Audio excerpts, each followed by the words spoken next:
So there's been an issue that many gig workers have been talking about for a while. Republican senators probing food delivery apps like your Ubereats, Grubhub, Doordash, whatever you use. Well, those lawmakers demanding answers now on what steps are being taken to prevent migrants from illegally working for those companies, which they say is a big security risk for you when they end up on your doorstep with those deliveries. And some of you guys are really feeling it in your market. So there are three senators: Tennessee Senator Marsha Blackburn, Indiana Senator Mike Braun, and North Carolina Senator Ted Budd, that have targeted Ubereats, Doordash, and Grubhub. Although there are other apps that are being affected by this, these three senators wrote to the apps demanding to know what steps they're taking to stop illegal migrants from filling in as food delivery workers. They said they believe the apps are being hijacked by illegal immigrants with the intent on gaming the system. So this is what the apps had to say. DoorDash said in a statement,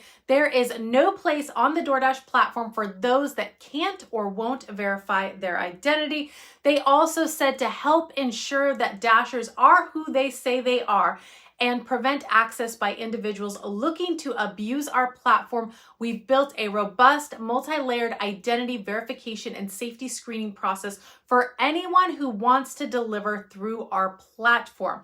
Uber said delivery drivers are required to hold a valid right to work in the U.S., pass a criminal background check, and be over the age of 18. They also said if a courier is found to be sharing their account or using a fraudulent account, we remove their access to our platform, no exceptions. They also said we appreciate the senator's concerns and plan to respond to their letter with more information on our strict policies and processes in place to help prevent and address account sharing. Grubhub said in a statement, account sharing is completely unacceptable on Grubhub and will result in immediate termination. They also said if we find anyone misrepresenting their identity or granting unauthorized access to an account, they'll be removed from the platform. So how this is happening in some cases, migrants illegally working as food delivery drivers, they're renting out multiple accounts. Some of them are using 2, 3, 4 phones with multiple apps at once,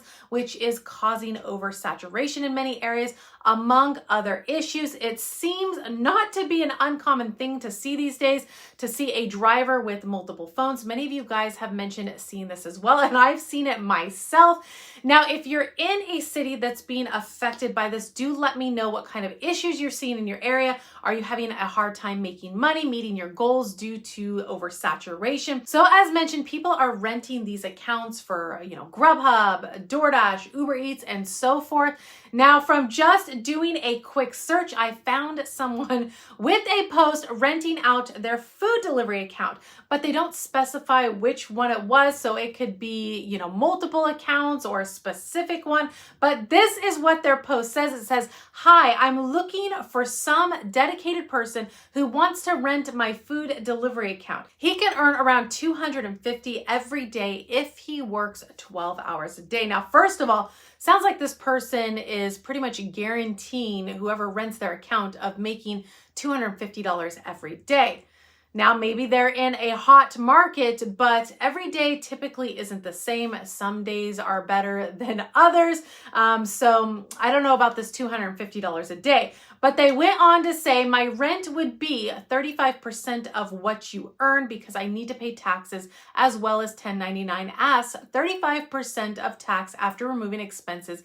I get nothing. Well, at least they're thinking about their taxes that they're going to have to pay by renting out their accounts, which is the other thing. Many of these rented accounts, someone is going to receive the 1099 and they're going to be required to pay taxes on this amount if it's over $600. Sure, they can ignore it, but I definitely wouldn't mess around with Uncle Sam. I also found another person that sells and rents all the gig apps, and they even offer an Instacart bot. So there is accounts out there. There seems to be a lot of people doing this, making it easy for illegal migrants or just anyone to access any gig app they want. Maybe they got denied from DoorDash. Maybe they're going to one of these people that are renting or selling their accounts and getting it that way, which isn't a good thing. And here's the other thing. Many of you have been on the waiting list for many of these apps for a while, or even up to a year, or sometimes even longer. And then you're hearing about migrants illegally working for these apps being able to get right on by renting an account, or just maybe it's somebody else that got denied, from Doordash or Ubereats that's going and renting an account, which just isn't right for so many reasons. Now, when it comes to account security and verifying that the driver using the account is indeed the approved driver that is actually delivering on the app, I know over the last several months, Spark Driver and Doordash have stepped up their verification process. With Doordash, I'll randomly be asked for my driver's license and then facial recognition photo, where they'll take a photo of the front of my face and then I'll have to do each side of my face. Spark Driver is also doing this, randomly asking for photos. Now with Ubereats, this has been going on for a while. They'll randomly ask for photos as well, but it seems that this may not be working if there's tons of accounts still being rented out so easily. The other day, my husband was driving. I was doing Doordash. Doordash wanted to do a verification, which was my ID, and then also facial verification, which I didn't have my ID with me. I was not able to continue dashing until I verified my ID. So we had to go home, get my ID. So I'm wondering how these people are bypassing these random verification processes when I had to drive all the way home to get my ID to be able to get back on DoorDash. Have any of you guys not been required to take a random photo or randomly submit your ID in your market? Let me know. But I would think in places like New York City, DC, or any of the other big cities that are being affected by this, that the account verification and security of these apps would be at its all-time high.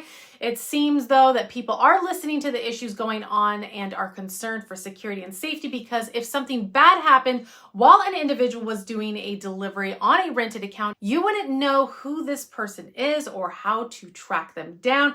Senator Blackburn also said to the apps that the danger to Americans and specifically consumers using your services is real. These illegal immigrants are delivering food directly to consumers' doors without ever having undergone a background check, and often without even using their real names. And if you're wondering, here are some of the statistics of what's going on.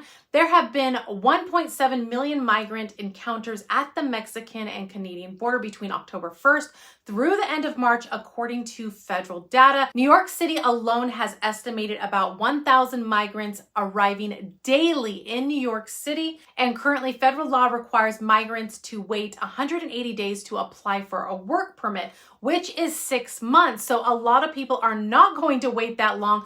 They're going to want to work, to make money, to buy food, pay for their living necessities. Now, when it comes to an influx of migrants illegally working the gig apps in my market, it doesn't seem to be an issue here, but I know in many big cities, it's become a huge issue.